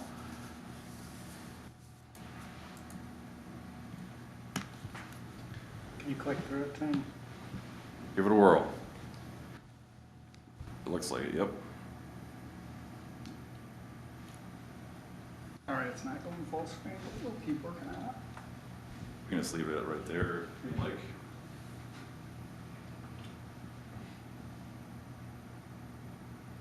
Go ahead and do it that way. It's acting weird. One thing we wanted to do was first attempt to identify the contributing factors. This was brought up, why do we have blight in the city of Manistee? So we put our heads together. I brought up some things that I felt that were some of the contributing factors. Number one is probably the lack of education. Homeowner might believe, I can go just put my stuff outside, I don't need it inside that refrigerator, my junk auto, and there's nothing wrong with that. They just might not know. How many people, when they go into different cities around the state of Michigan, possibly look at a sign to know what side of the street I'm gonna park on, and might, you know, during winter, so I don't get ticketed because of plowing. You just might not know, being in a city of Manistee. It might take a little bit of education. Issue might possibly be a civil matter. What do I mean by that? Well, I would say probably 30% of our calls are usually a civil matter. I'm upset with my neighbor, so I'm gonna call and report something right now. And then that neighbor's now gonna call on the other neighbor, and it keeps morphing from there. The matter might be driven by socioeconomic issues. This is big. We encounter this when we do our investigations. So I come up and I talk to Jeff McCullough at his house about his blight. He needs to get rid of that refrigerator that he has outside, but he doesn't actually have the money to be able to do that. He knows he has to take care of it, he can't. So now I cite him. Okay? He can't take care of the ticket. He can't take care of the situation, can't take care of the ticket because he doesn't have the money to pay the ticket. Now we go to George and we start moving down the line on our enforcement, okay? So it could be socioeconomic driven. It is socioeconomic driven, we have found. Committee was presented with current process of blight enforcement, from that initial report to follow-up, compliance, and the court process. I told the committee, our objective when we have a blight complaint is to gain compliance. We aren't going out there to try to just find people. We want to have compliance. When Officer Van Sickle was working on blight, when he was on days, he would try to work with the residents. Give me a plan of how you're gonna take care of those pallets set up beside your house. Write me a document and stick with it. Try to have a plan so we can get compliance, because we'd rather have that as compliance. If not, then we have to go through the process of giving them the 7-day notice, which is a letter. We also presented the committee with a recent investigation that we took head on that took a while. I want to say it took a couple years, and was 2 Duffy. And as council knows, we do have an order to raise 2 Duffy. As council knows, 2 Duffy still stands. So it's one of those things, it takes a while, and I know we're in the process with another house right now, but it's gonna take some money. And I believe I've talked to council before that I would suggest, within the committee and with talking with the city manager, that we have to look at moving forward in our budgets to have money set aside to raise these buildings. We want to tackle blight, we have to have the money to be able to raise them, if it gets to that point. And they usually averages around $15,000 per structure. This 2 Duffy was $15,000 that was quoted.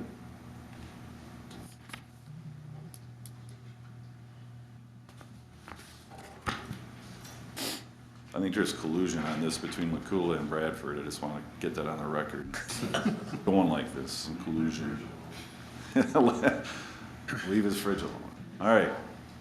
This was talked about during a couple of our meetings was the difference between commercial and residential enforcement and the fines associated.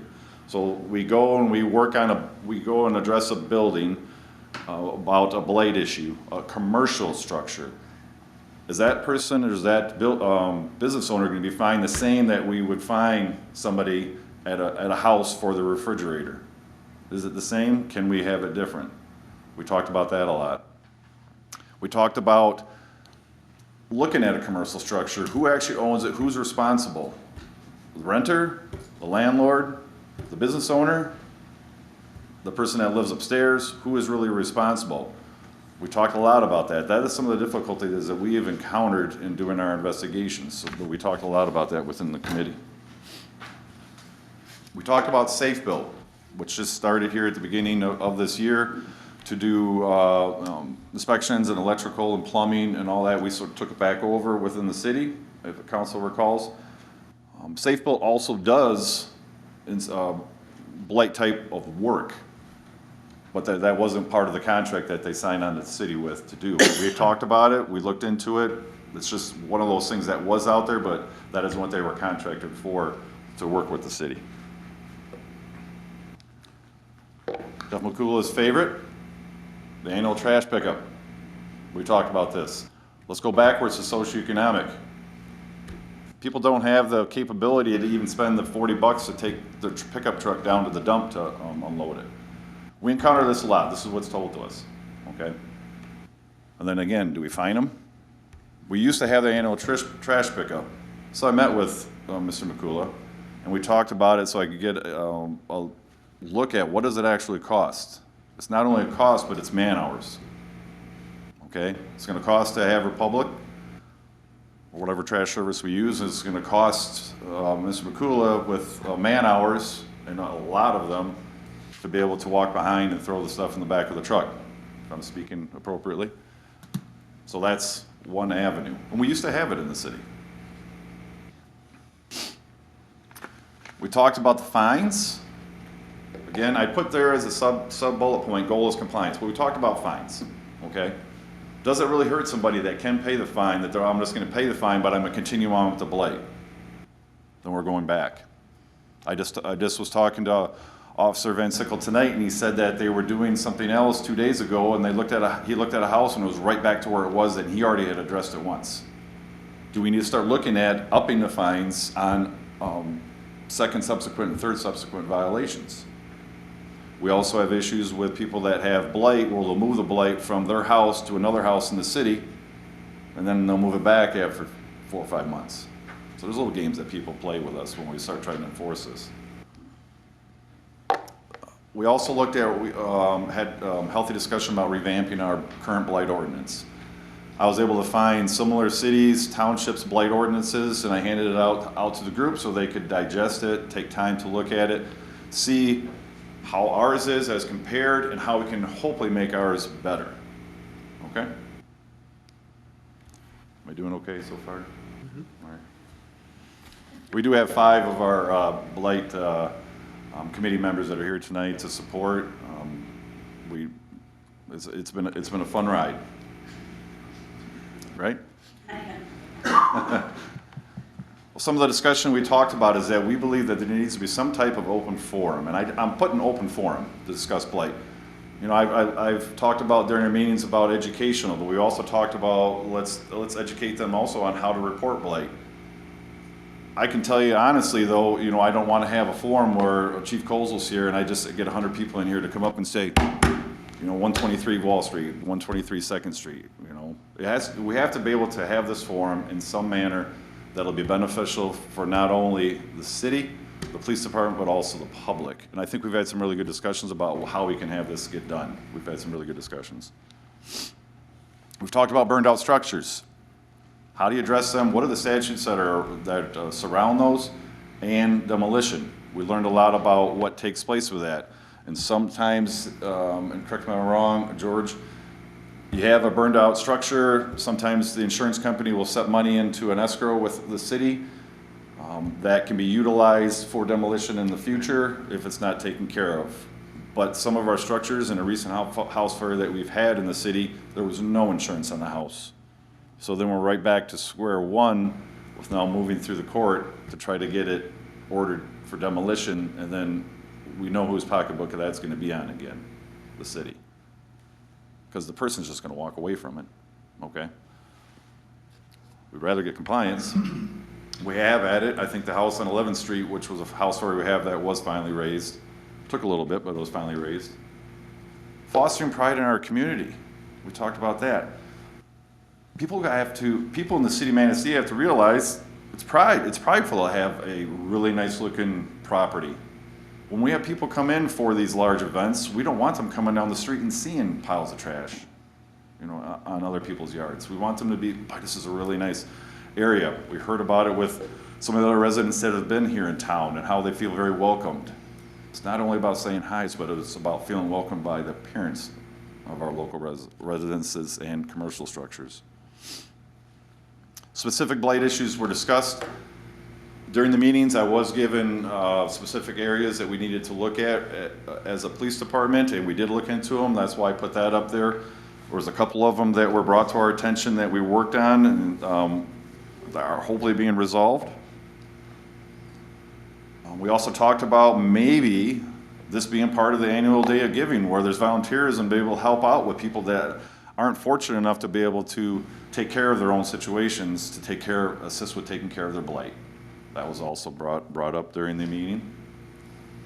We also put together a rough draft of amended ordinance. I've talked with our city attorney that I'd like to sit down and just go over what we have and have that hopefully moved around, something that we can sink our teeth into, that we feel very comfortable with, and then we'll hopefully at some point very near future, within the next couple of council meetings, we'll have that in front of you. The priorities, we developed a list of priorities that we feel the city council, as a blight committee, we wanted to bring to the city council. These are the priorities that we established. There were 5 of them. Establish and hire a part-time blight officer. This I'd like to be a little bit cautious about, and I talked with the committee about it. Just a blight officer might not just do it. Just recently I read saw an article of Bay City and how they do their enforcement, and they reported out on their blight enforcement for the year for 2019. I thought, boy, they had some really robust numbers of enforcement. How do they do it? Well, one of our committee members took it upon herself to get a hold of them, figure out how they do it. I'm all about thievery. Let's steal from what they're doing. Let's see how we can do it here. We might be able to incorporate not only a blight officer, but volunteers or some type of, let's say, committee to be able to do this on a regular basis, to be able to assist us, okay? Amend the current blight ordinance. That was our second priority. Our third priority was we want to look at establishing fines and costs for violations, with fines and costs escalating if the issue is not resolved after a first notice or citation. I think that's only fair.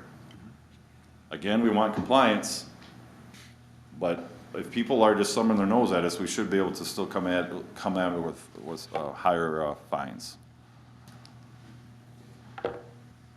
Mr. McCullough's favorite. Establish a rubbish collection twice a year for pickup of any and all unwanted items placed out for disposal.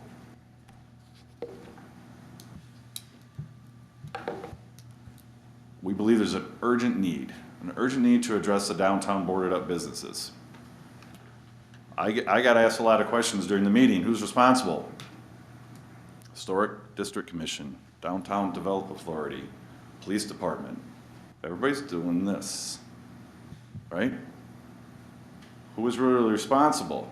We're giving, I don't know a lot about what the HEC does and how it goes about handing out the, I don't even know if permits is the right word, but how is it allowable when I tell somebody on 2nd Street that they have 7 days to take care of their boarded up house?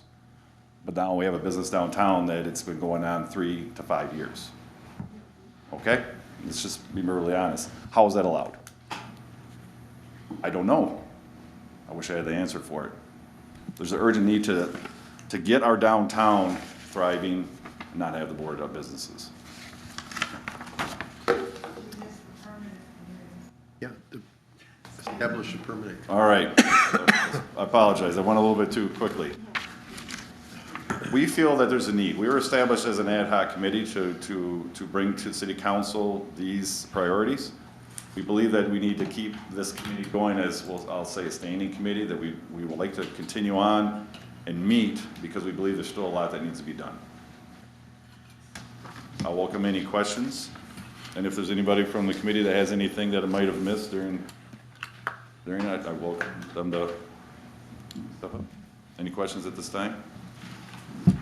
Was there any discussion with lending institutions about lower interest for rehabilitation loans and things like that? No, we didn't have any discussions like that. When I contacted Bay City, they have done a very, very good job. And they have not only worked with other lending institutions, but they've worked with the city council, the county commissioners, and they have done a remarkable job. We have the statistics. They've invited us to go down and work with them. They've been successful on a little road trip, and they've been very generous with all their documentation and all their knowledge so far. Mr. Taylor, if we created a standing committee, how would we go about that, and would they be charged with certain responsibilities or duties? What would that look like? I would have to look into that to find out what all we have to do that. I can report back to council on it. That would be great. Yep. Anybody else? I think with us coming up on the budget year, I know that the city manager always asks for priorities from the city council. Just keep in mind, blight officer again, and I think there are only two real costs for the rubbish and trash pickup and the blight officer, okay? Just keep that in mind. Well, Chief, I kind of like, I understand we've gone around and around to a blade officer. Yes. And I'm encouraging to hire another officer, but, your guys go out, and I don't care if they divide up the city or what, but we need to get that blight under control. I have a question. Yes. So a lot of the addresses that I sent you for the blight were landlords that don't live here. I mean, they're out-of-state landlords, and they have to get inspections, and they go through and they check and make sure they have smoke detectors, but they don't address the blight. Is there something that you can put on there that, if the house is already falling down, but yet you have smoke detectors, you're okay to have a rental? And if you can require them to show you proof of insurance, so like if something happens, we're not stuck with the bill. It's a very good question, and I believe that those inspections are all done through Spicer still, the initial inspections. I don't want to make the assumption on it, but I would think they would think about inhabitability and the overall, appearance of the structure. Well, I can I'm tell not you, I've certain. walked through many houses that I can't believe that they can even live in, but because they have exit windows and smoke detectors, they're okay. So. With blight, we're from the outside, looking at the outside. When you're talking about the inside and the deplorable living conditions, then it's more into adult protective services and those type of. Well, I'm just wondering if you can tie in with Spicer to, if the outside is in disarray or needs, cleanup or whatnot, and then to, have them provide proof of insurance. Because I can tell you, there's 7 rentals right now that I know for a fact don't have homeowners insurance. I'd have So, to I mean, that's. That was one of the points that Bay City had. They actually have an inspection list. And I know, Tim, you were out of town, you didn't have a chance to look at all that. But it does tie in with your beautiful point. You're not going to get that little star as an inspection if you don't meet all of this. And that was another thing as a committee you wanted to look at. What are you inspecting and how are you approving these? Because we as residents have all seen this as well.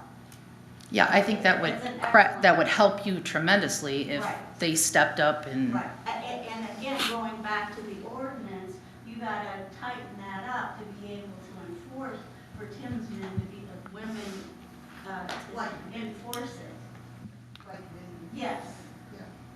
There would have to be a change of the rental inspection ordinance to address that, but could see that we could possibly accomplish that. I just that think way. that would take a lot off of their plate, holding these landlords that don't even live in the state responsible for Sure. that.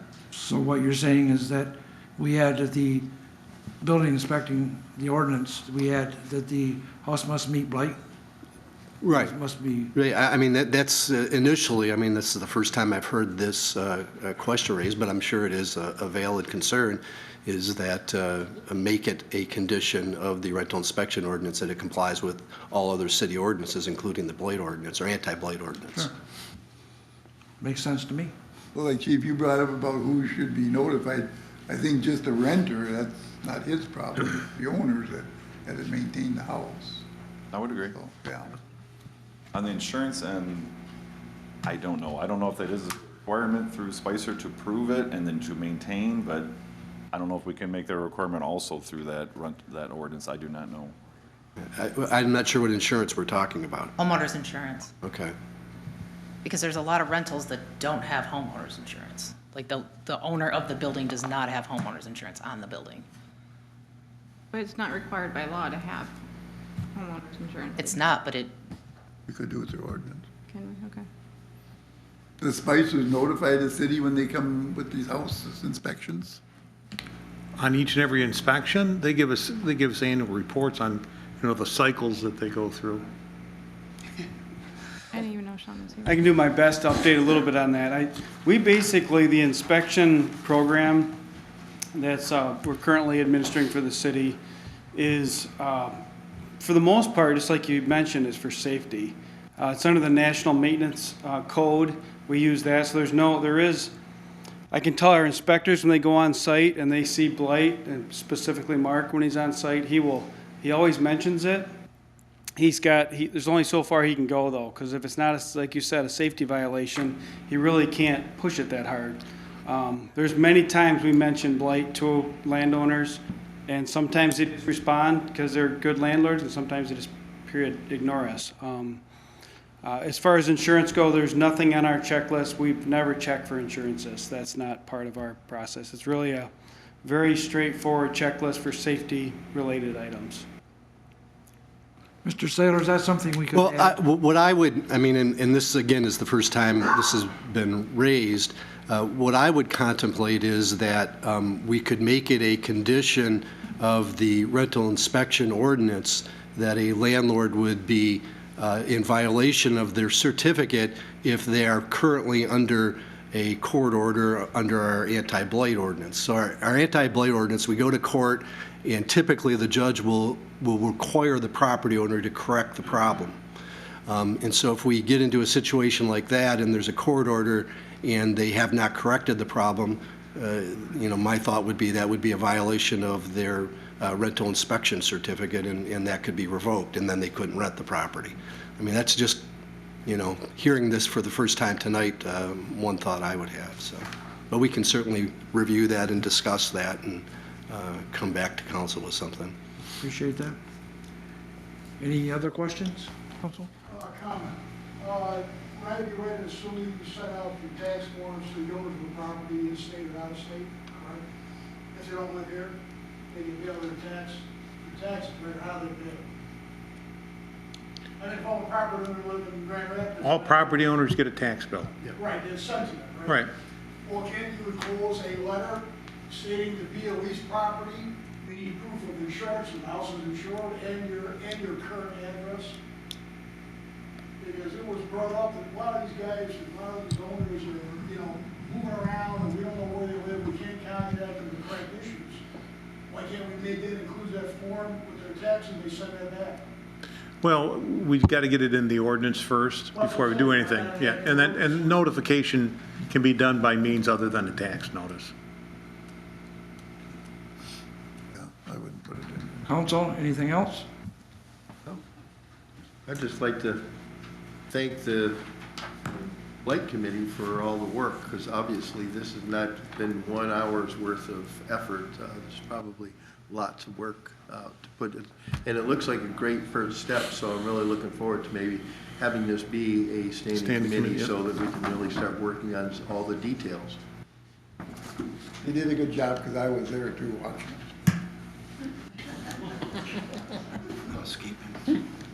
I also would like to thank everybody. I think I kind of started this committee. The state of Michigan does not regulate blight. They regulate health and safety. They leave it up to each individual community to decide what blight is to them. We need to decide and put the policies in place to make the enforcement, to do the enforcement. With that, if the council has anything else on that subject, we'll move on to discussion on the racial justice part of the agenda. Do we have any comments from council on that area? We've heard a lot of comments from the... Well, I'd like to see some kind of, if we need an ordinance or what, but, I mean, I have a lot of different relatives that are different nationalities. So, I mean, I can understand how they feel, you know, because I've been with them, and I thought Manistee was doing pretty good as far as welcoming people. If some people are being ignored, that's kind of ridiculous. But we need to, we can address this thing. I actually am kind of surprised that wasn't added in here was special needs. You know, I know there's race is a big issue, but I see a lot of special needs being discriminated. I have a special needs son, and I see when he grows up, he's going to have issues in this society. Yep. And I see how people treat other people with mental and physical needs, and it's scary as a mother seeing that around here. So I was very surprised to see that that wasn't included, and I would like that to be included. And I do have biracial children, and I see that as something that I fear that they will have to experience in their lives. So I do support this. So I'm glad that you guys have spoke up and formed a committee. So thank you for speaking up. If council wishes to move in this direction, you know, I think personally an ordinance might be an overreaction, and I think, you know, a resolution would probably be more applicable. What I could do is work with a representative of the committee and try to flesh out some of these ideas that you've talked about and bring something back for council to take a look at and I get would feedback. like to see, I don't know about other council members, but I would like to see staff come up with a resolution that covers this subject. I spent a lot of time, when I first read this, I had trouble wrapping my head around the fact that it wasn't already happening here. That we didn't treat everybody with respect and dignity and kind of love your neighbor sort of thing. I guess I had my blinders on. And as I talked around, I guess there are some issues that we need to deal with. And I thank the people who brought it to our attention. I know under Title VI, we have an extensive policy against discrimination. And the city's even went so far as to add into the goals of that and objectives of that program is that we will follow these guidelines even if it's not federally funded money that we're dealing with, that we will always follow these guidelines. And it's probably a good time to bring those out and where we stand as a community when it comes to non-discrimination. Anybody else? Well, one of the other areas that I would suggest we look at is age. Age is also a discriminatory issue, especially for people of a little bit more gray. But again, there's lots of issues, and I've seen a couple of articles where it's something that we should be aware of. And then also with the youth, I think there's some discrimination that takes place with our youth as well. When I looked at some of these words, again, sometimes it's not really hate that we're addressing. It's intolerance, or just bad behavior. It's people that don't show common courtesties, not necessarily because they're discriminating, it's just because that's the way they are. And part of that goes to training and not, again, you know, we expect more from people to treat people with decency and courtesy and respect. So it's not just a matter of hate, it's also those other positive things that we probably want to have included in our resolution. So you're going to handle that, Mr. Taylor? I will. Is there any other council members? You have anything else? Yes. Clinton, that's why I asked you to stay. What are you doing with those homes up on 12th Street? I'm back to that issue because I'm sick and tired of it. Well, without contacting the landlord, a dumpster appeared at one of our. Not that one. Oh, let me finish. You asked a question. I think the chief made some good points. Now, who do you contact? The renter, the landlord? The dumpster is there, and the best understanding I can get is that it's not addressing the blight, it's addressing things inside, which we also are addressing. So there needs to be some coordination about what's happening on the property, who is being contacted, particularly when the landlord just sits across the river. So we're aware of what's going on. We're out there all the time looking at things, and we have limitations on how we can enforce things. Because it's hard to evict someone who has violated, what do we call those, housekeeping rules? And those include what's on the porch, what's in the yard, and those kind of things. And we chase after people to do those. Sometimes, as the chief mentioned, it's social economic. It could be people with mental incapacities. It could be people with mental disorders. We have a variety of things that we have to address around those. We need to be notified when we're working on something, when something crosses over on the land. Okay? We haven't been notified about anything. Well, I did notify you a year ago, I think it was right up here, and I said, the gentleman plays his radio, I mean, it's blasting, he's been arrested now for it. His friends have been, I think, 3 arrests in the house. Since then, I've got 6 complaints into the police department, and so I'm coming over with all that stuff to you. I haven't seen an arrest report. Well, I'm coming over with all of it to you. Let me finish, please. Because, well, I'm tired of this. We've discussed this thing before, and it has to come to a head. Please stop interrupting me. No. Okay, if we're not, By the Department of Justice, there is a letter, a memorandum between the Federal Department of Justice and the U.S. Department of Housing and Urban Development, where the Police Department and the Housing Commission are able to share information freely. If we have a police report, I need the chief to immediately send it over to my staff so we can address it. I haven't seen a police report in years unless we send a FOIA request over. Why are we not getting those? We can If he's supposed to send it, you have to ask him. You, counselor. I ask for the police report every time. We don't You don't live in these situations, and I've told you about this before, right up here. And I'm sick and tired of This it. starts with working together. This seems ridiculous to me. So let's stop this, and you two act like adults and address the situation. thank you. Because I'm pretty much done. Well, you don't live in that, lady, so you don't know. Okay, I'm gonna put a stop to this. This is not the time and place for this. If we want to have this conversation, we should have this at a meeting or at a different time. This is just not the time and place for this discussion.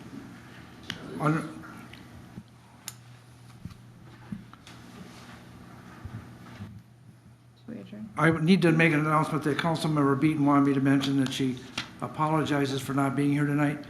She has pneumonia and is very ill and did want to be here tonight, so she asked me to make that announcement. Do we have anything else? Make a motion, we adjourn?